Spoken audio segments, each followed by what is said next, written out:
Argentina es uno de esos lugares raros donde el desierto y el hielo se dan la mano. Salares que parecen no tener fin, lagunas suspendidas en la altura, cumbres que se esconden entre la niebla. Así se presenta esta tierra desde el primer instante.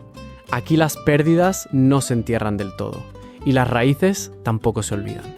En este recorrido documental vamos a adentrarnos en los rincones más extraordinarios de Argentina, desde paisajes de una dureza casi primitiva hasta ciudades cargadas de historia y metrópolis que laten con energía contemporánea. Emprendemos un viaje hacia los confines menos explorados del sur. Empecemos por la serranía de Hornocal. Esta formación geológica, hecha de capas y capas de roca acumuladas durante milenios, se alza cerca de Humahuaca, a una altitud que corta la respiración. La conocen como la montaña de los 14 colores, y basta una mirada para entender por qué. Rojos intensos, violetas profundos, verdes y amarillos se entrelazan en un espectáculo que parece pintado a mano. En las praderas de altura que rodean la montaña conviven las vicuñas, las más elegantes de toda la familia de los camélidos, moviéndose con una gracia que parece pertenecer a otro tiempo. Cada año, miles de personas se atreven a subir por senderos de montaña exigentes, casi hostiles, solo por el privilegio de contemplar estas cumbres multicolores. Uno se pregunta qué se siente al llegar arriba, después de tanto esfuerzo, y encontrarse con algo que ningún filtro de cámara logra capturar del todo. Descendemos después hacia Tilcara, un pueblo enclavado en la quebrada de Humahuaca, rodeado por montañas de estratos visibles, como si la tierra misma llevara escrita su propia memoria. Su trazado urbano mezcla con naturalidad las tradiciones ancestrales y la vida cotidiana de hoy. En una colina cercana se levanta el Pucará de Tilcara, una fortaleza construida en el siglo XII por el pueblo Humahuaca en un enclave de gran valor estratégico. Desde ese punto elevado se dominaba todo el valle, y el lugar cumplía funciones de defensa y vigilancia. Hoy todavía pueden verse las ruinas de viviendas, espacios ceremoniales y tumbas, testigos silenciosos de una civilización que supo leer el territorio mejor que nadie. El pueblo permaneció prácticamente olvidado hasta comienzos del siglo XX, y solo tras su redescubrimiento se convirtió en el centro histórico que es hoy. La iglesia de Nuestra Señora del Rosario, en el corazón de Tilcara, data de finales del siglo XVII. Sus muros de adobe y sus dos campanarios se funden con el paisaje montañoso que la rodea, como si nunca hubiera existido separación entre lo construido y lo natural. Unos 11 kilómetros al sur de Tilcara aguarda la posta de Hornillos, una antigua posta de correos del siglo XVIII. Aquel lugar, que en su momento ofreció descanso a soldados y viajeros exhaustos, funciona hoy como museo, guardando entre sus paredes el eco de tantos pasos que por allí cruzaron. El viaje nos lleva ahora muy al sur, hasta el glaciar Perito Moreno, una de las postales más impresionantes de toda la Patagonia Argentina, dentro del Parque Nacional Los Glaciares. Esta masa de hielo se extiende a lo largo de unos 30 kilómetros y avanza sin descanso hacia el lago argentino. A diferencia de la mayoría de los glaciares del planeta, que retroceden año tras año, este sigue moviéndose hacia adelante, con un avance registrado de aproximadamente 2 metros cada día.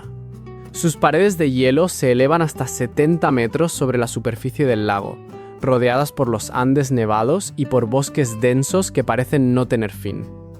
Las capas de nieve comprimidas durante siglos han dado lugar a ese azul tan particular que solo el hielo más antiguo es capaz de producir. Quienes se atreven a acercarse en canoa pueden llegar hasta muy cerca del frente del glaciar, sintiendo la magnitud del hielo casi como una presencia física.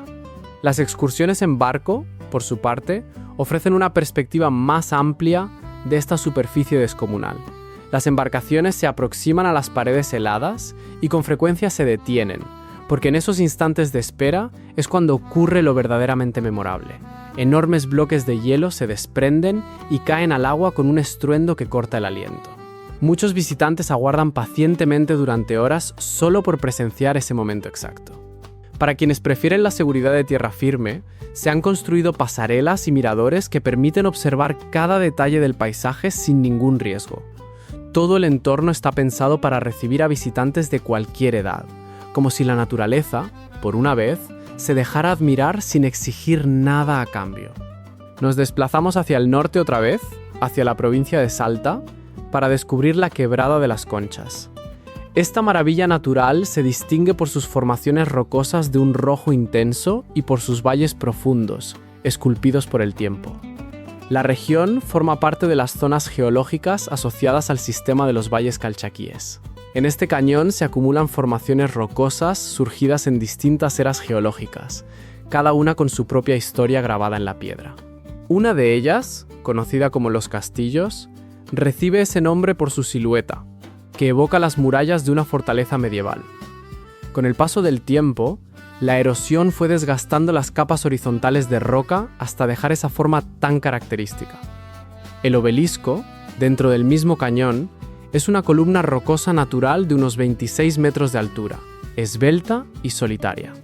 Otra formación que llama poderosamente la atención es la Garganta del Diablo, un desfiladero estrecho y profundo cuya forma particular atrapa la mirada de quien se atreve a asomarse. Las aberturas que la erosión fue tallando con paciencia a lo largo de los siglos dieron origen a las ventanas, otro de los rasgos distintivos de este cañón. Esas ventanas naturales son, sin duda, uno de los elementos que más realzan el atractivo visual del lugar. Hay también una formación llamada El Sapo, bautizada así por su parecido con el animal. Es, quizás, el ejemplo más claro de cómo la erosión puede convertir la roca en formas que parecen sacadas de la imaginación. Seguimos camino hacia la provincia de Neuquén, donde nos espera el Salto del Agrio, una catarata que cae desde unos 60 metros de altura. Su nombre proviene de la composición ácida del río que le da vida, el río Agrio, cuyo contenido mineral ha teñido de forma notable las rocas circundantes con tonos que no se ven en ningún otro lugar. Entre sus colores intensos y la calma que envuelve el entorno, este salto de agua se convierte en una parada que vale la pena, un respiro sereno en medio del viaje. Volvemos hacia el noroeste, hacia las Salinas Grandes, un paisaje que parece un lago congelado para siempre, moldeado durante millones de años de actividad volcánica y evaporación constante. Esta extensión, que supera las 3.000 millas cuadradas, es uno de los salares más impresionantes del planeta. Sobre su superficie blanca suelen verse pequeños montículos de sal en forma de cono, dispuestos con una precisión casi artesanal. Estas acumulaciones son recogidas tradicionalmente por las comunidades locales, que siguen empleando métodos ancestrales transmitidos de generación en generación. En la costra salina se excavan canales estrechos para acelerar la evaporación del agua, y a medida que ésta se evapora, la sal va dibujando vetas sobre la superficie. Los estanques circulares de un azul intenso que salpican el salar son conocidos por los habitantes de la zona como los Ojos del Salar, un nombre que parece sacado de una leyenda. Este territorio cubierto de sal recibe visitantes durante todo el año, y las excursiones guiadas permiten apreciar tanto el paisaje como las tradiciones culturales que lo rodean. Gracias a su fácil acceso desde las ciudades cercanas, se ha convertido en uno de los destinos más visitados de la región. Más al sur, en plena Patagonia, aguarda la Laguna de los Tres, un lago de origen glaciar que destaca porque 3 grandes cumbres lo enmarcan como si lo custodiaran. Se cree que se formó durante la última glaciación. En la parte más alta se encuentra la propia Laguna de los Tres, y un poco más abajo, con aguas más oscuras, aparece la Laguna Sucia. Durante todo el año llegan hasta aquí numerosos aventureros dispuestos a contemplar este paisaje único, y no es difícil entender por qué. Hay algo en la inmensidad de ese lugar que invita al silencio.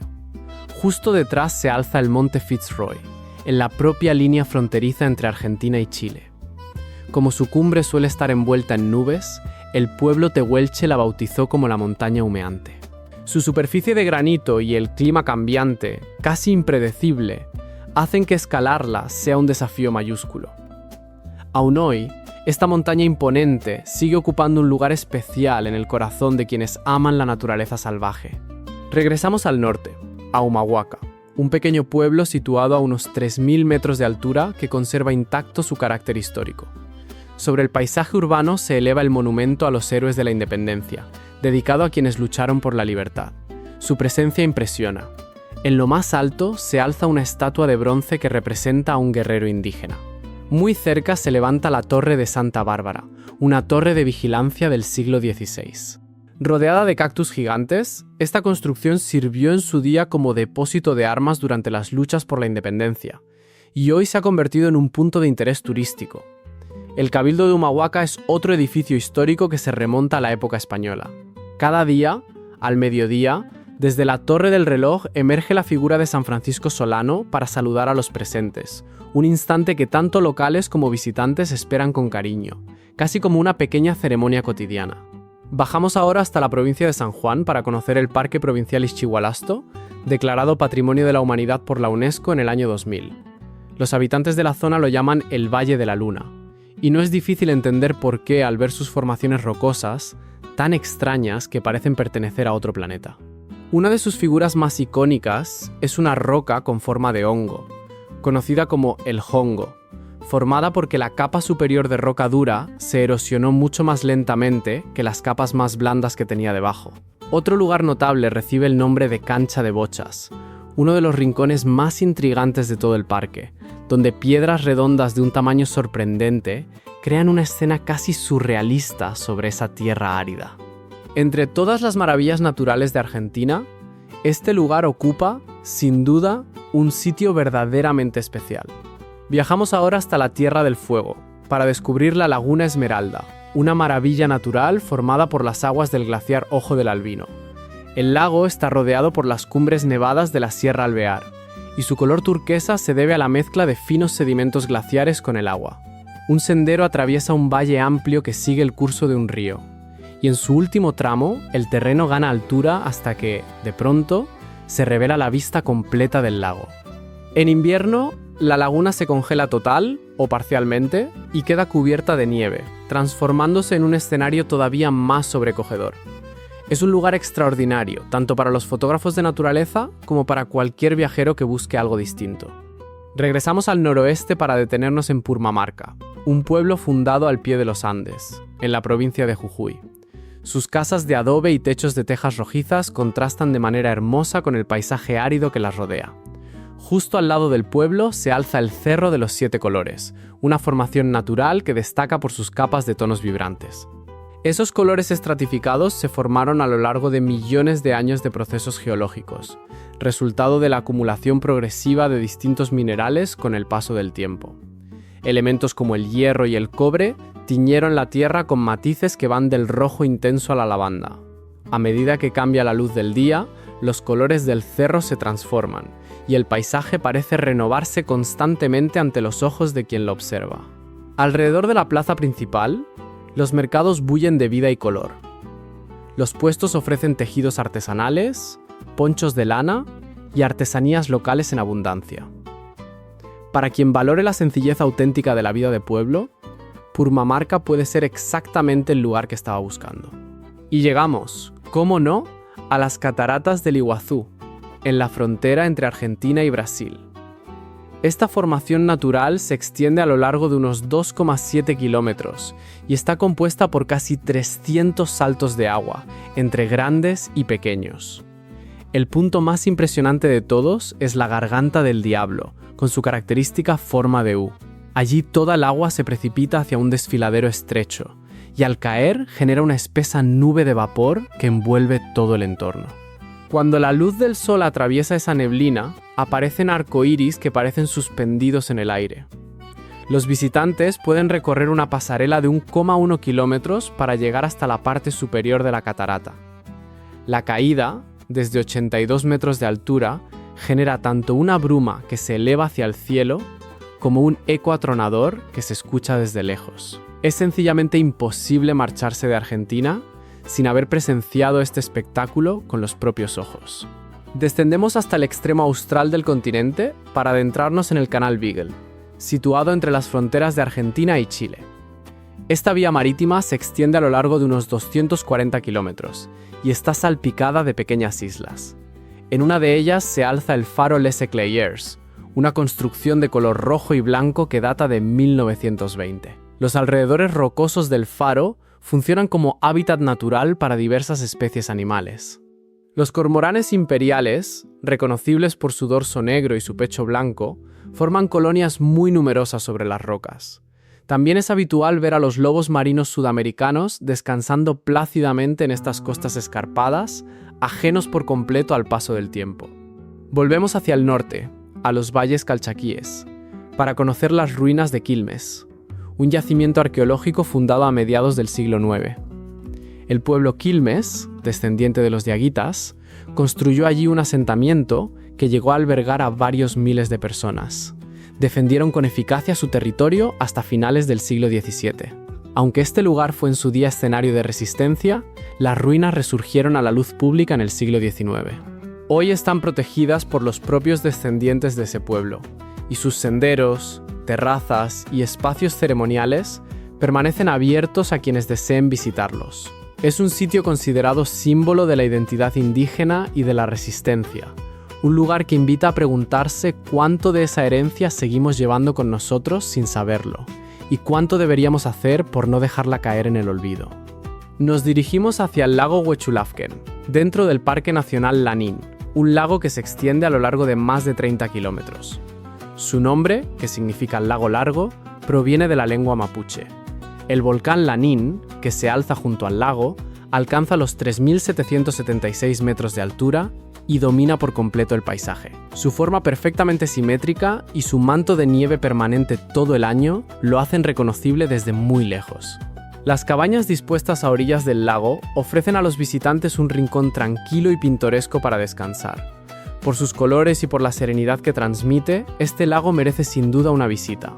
Continuamos hacia el noroeste, hasta el Parque Nacional Talampaya, conocido por sus formaciones rocosas, rojizas y sus cañones profundos. Reconocido como Patrimonio de la Humanidad por la UNESCO, este territorio es además un yacimiento fósil de gran riqueza.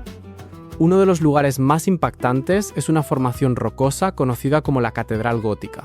La naturaleza, sin intervención humana alguna, esculpió estas estructuras de piedra dándoles formas que recuerdan a torres. En algunas rocas todavía pueden verse símbolos grabados hace miles de años, verdaderas crónicas de piedra que reflejan las creencias y el pensamiento de sociedades muy antiguas. Es habitual que los visitantes se encuentren con réplicas de dinosaurios a tamaño real repartidas por el parque. Una de las formaciones más destacadas, el Fraile, es una estructura rocosa cuya postura recuerda a la de un monje sumido en profunda meditación. La región también alberga una fauna variada, entre la que destaca el zorro del desierto. La sequía y el calor forman parte natural de la vida de estos animales, que han aprendido a convivir con la dureza del entorno como quien acepta, sin más, las cartas que le tocaron. Nos trasladamos ahora a la provincia de Misiones para visitar las ruinas de San Ignacio Miní, una antigua misión jesuítica de gran importancia histórica.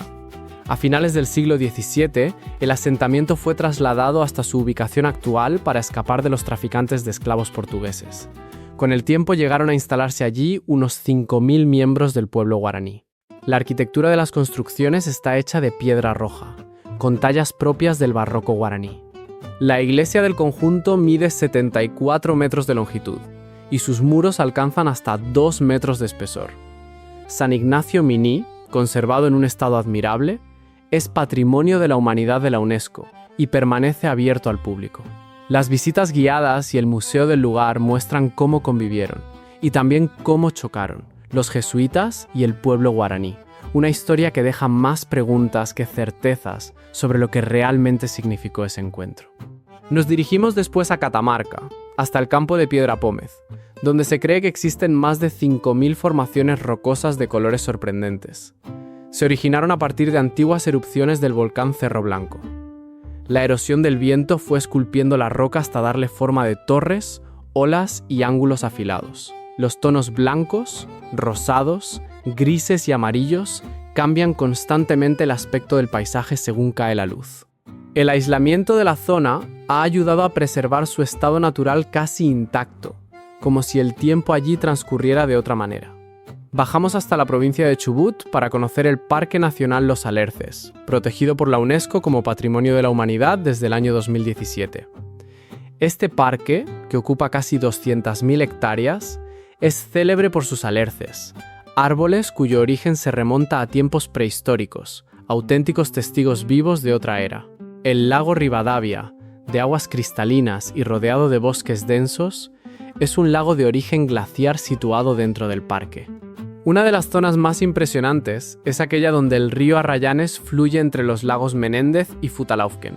Un puente colgante sobre el río ofrece un mirador privilegiado desde el que contemplar el paisaje. Futalaufken, un nombre de origen mapuche que significa lago grande, es uno de los cuerpos de agua más importantes del parque. La calma que envuelve este entorno y su riqueza visual se sienten con osobaya intensidad justo alrededor de este lago. Nos desplazamos hasta Catamarca, una vez más, hacia las dunas de Tatón, una vasta extensión desértica conocida por sus arenas blancas. Este territorio inmenso resulta ideal para recorridos pausados y controlados en vehículos todoterreno. Gracias a su ubicación remota, el paisaje natural se ha mantenido intacto, y el silencio, casi sagrado. Las dunas de Tatón están consideradas uno de los rincones más singulares de toda Argentina. Y llegamos, finalmente, a Buenos Aires. La ciudad se despliega con una estructura abierta, de avenidas amplias y plazas ordenadas con un trazado casi geométrico. Es un lugar tan extenso que resultaría imposible recorrer cada rincón, así que nos detendremos en los puntos más significativos. La avenida 9 de Julio es, sin duda, la más imponente por su anchura y su diseño urbano. El obelisco que se alza en su centro es uno de los símbolos más reconocibles de la ciudad. Erigido en 1936, ha sido testigo silencioso de innumerables acontecimientos históricos. Muy cerca se encuentra el Teatro Colón, célebre en todo el mundo por su acústica excepcional y su arquitectura monumental. Uno de los lugares más conocidos de la ciudad es también el Cementerio de la Recoleta. Fundado en 1822, se asemeja más a un museo al aire libre que a un cementerio convencional. Sus mausoleos, de estilo neogótico y art deco, fueron construidos con piedras traídas directamente desde Europa. Una de las iglesias más antiguas de la ciudad, la Basílica de Nuestra Señora del Pilar, se encuentra justo al lado del cementerio.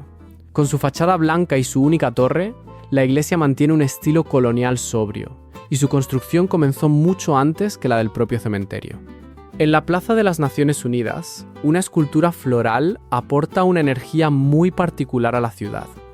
Floralis genérica, una escultura de acero que se abre y se cierra siguiendo el ritmo del sol, refleja el carácter contemporáneo de Buenos Aires. Creada en 2002, esta obra se considera un símbolo que combina tecnología y naturaleza en perfecto equilibrio.